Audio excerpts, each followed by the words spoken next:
तो प्रश्न है आपका, तो पूछिए। राम प्रभु जी। हाँ जी, प्रणाम। प्रभु जी, प्रश्न ये है कि जैसे चार अवस्थाएं जो बताई गई हैं चेतना की, हम्म। तो प्रभु जी ये जो चौथी वाली जो अवस्था का वर्णन हमेशा से होता आया है, तुरीय अवस्था का प्रभु जी। हम्म। तो प्रभु जी ये अवस्थाएं तो आती जाती रहती हैं तो प्रभु जी हम्म। कुछ तुरीयातीत भी होता है क्या? हाँ, होता है ना। सूर्यावस्था आत्मज्ञान तक की है। उसके पार जो है ना, जो ब्राह्मी स्थिति और वो परमात्मा का दर्शन और ये सब कुछ, ये वहां होता है, सूर्यातीत अवस्था में होता है।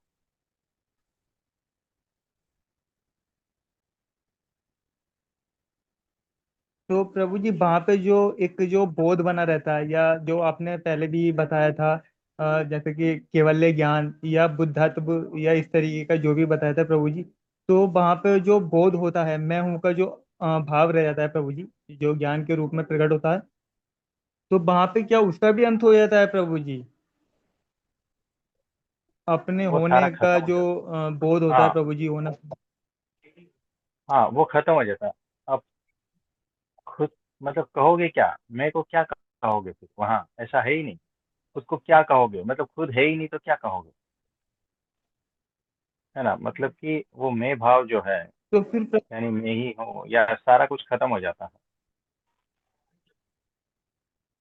तो प्रभु जी फिर इसके खत्म होने के बाद में फिर कुछ ऐसा रहता है कि कुछ जानने वाला, या फिर बिल्कुल ही सब कुछ समाप्त हो जाता है प्रभु जी, कुछ भी नहीं रहता फिर वहां पे? वहाँ कुछ भी नहीं रहता है, सिर्फ इंस्ट्रूमेंट बचता है बस। और वो इंस्ट्रूमेंट से आप काम नहीं करते, वही काम करते।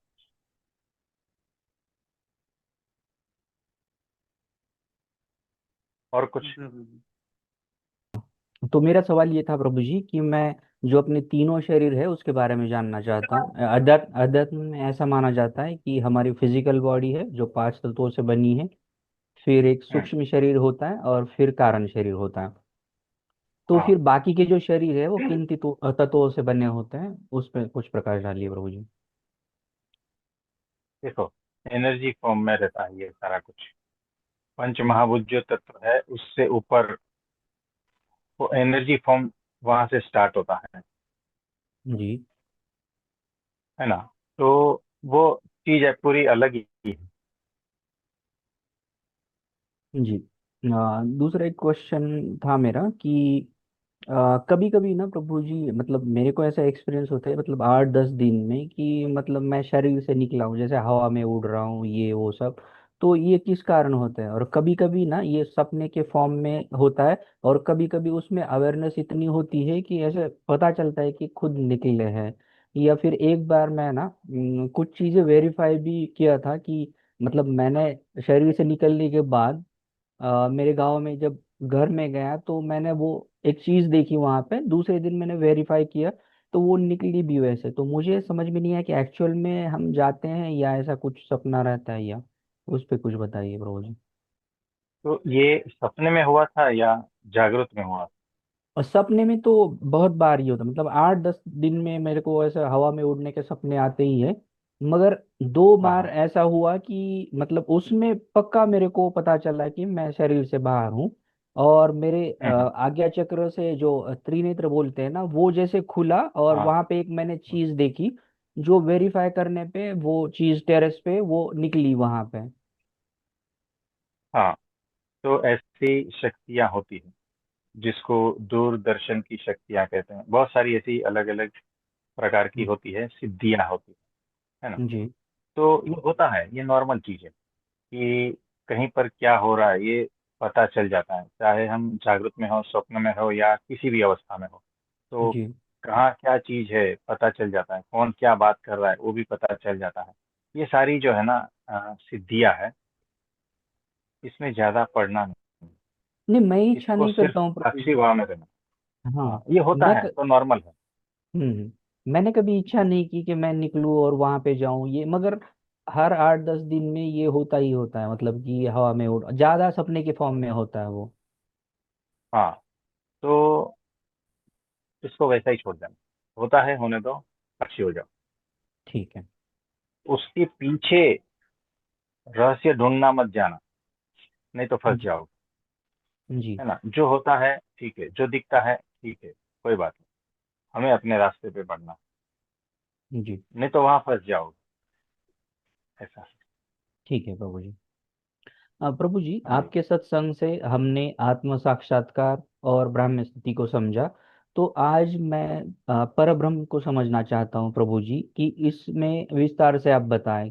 ये तत्वातीत है, गुणातीत है, इसकी फॉर्म होती है या फॉर्मलेस होता है, परब्रह्म जो बोलते हैं आप, तो उस पे कुछ प्रकाश देखो, डालिए।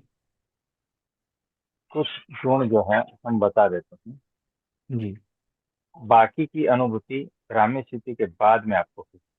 क्योंकि अभी अगर हम बताएंगे तो वो आपके इसमें घुस जाएगा, मेमोरी में और कल्पना में घुस जाएगा। जी। तो वहां आपका जो है प्रगति अटक जाएगी, फिर उसको निकालना मुश्किल हो जाएगा। तो एक्चुअल आप भगवान के दर्शन कर रहे हो या अपने मानस का दर्शन कर रहे हो, ये गड़बड़ हो जाएगा। तो इसमें अध्यात्म में आपको बाधा पड़ेगी। है ना। तो जो पर ब्रह्म है वो सदा दिव्य है, साकार मूर्ति है, सर्व करता हरता है, सर्वोपरि है, सर्व अवतार के अवतारी। जी। है ना। तो सर्वव्यापी है, बहुत सारे जो गुण हैं उस प्रकार के हैं। तो वो सदा दिव्य साकार है, इतना याद रखना, वो निराकार नहीं जी। है ना। और अधो ऊर्ध्व प्रमाण से रहित, यानी उसका कोई प्रमाण नहीं है। प्रमाण यानी विस्तार का प्रमाण, यानी इतना विस्तार है उसका कि उसका माप नहीं है। अधो ऊर्ध्व यानी चारों ओर, हर जगह पर उसका ही प्रकाश फैला है, जिसकी गिनती ही नहीं, जिसकी लिमिट ही नहीं, अनंत तक वो फैला है। फिर भी वो एक साकार मूर्ति है, और उसी मूर्ति में से ही सारा प्रकाश निकलता है, सारा ज्ञान निकलता है, सब कुछ वहीं से निकलता है, और फिर अंत में सारा कुछ उसी में समा जाता है। तो इस तरह से है। और भी बहुत सारा कुछ है, लेकिन वो फिर आपकी कल्पना में चला जाएगा तो गड़बड़ हो जाएगी। जी। है ना। तो इसको यहाँ, इससे आगे हम नहीं बोलेंगे। जी। उपनिषदों में और इसमें थोड़ा सा कॉन्फ्लिक्ट आता है ना प्रभु जी। मैं जितना उपनिषद को मतलब सुना हूँ, पढ़ा हूँ थोड़ा, तो उसमें हम्म। वो निराकार की ही बात करते हैं ना। अद्वैत वेदांत जो सिद्धांत है, वो हम्म। एकत्व की बात करता है, और उसमें कोई फॉर्म, मतलब ऐसा वो नहीं बोलता कि फॉर्मलेस ही गॉड, ऐसा बोलते हैं ना वो। हाँ, तो देखो कैसा है, जो जहां तक पहुंचा है वहां तक की बातें करेगा। जी। कोई रेगिस्तान तक पहुंचा है तो रेगिस्तान की बातें करेगा। रेगिस्तान से आगे अगर पहाड़ है, खूबसूरत वादियां है, बर्फ है, वहां तक नहीं पहुंचा है तो वहां की बातें नहीं करेगा। है जी। ना। तो जो प्रकाश तक पहुंचा है वो प्रकाश की बात करेगा, जो निराकार तक पहुंचा है वो निराकार की बात करेगा, और जो साकार तक पहुंचा है वो साकार की बात करेगा। तो साकार जो सृष्टि दिख रही है वो निराकार का स्वरूप है, और वो जो निराकार है वो भी साकार का स्वरूप है। तो द्वैत, फिर अद्वैत, फिर द्वैत।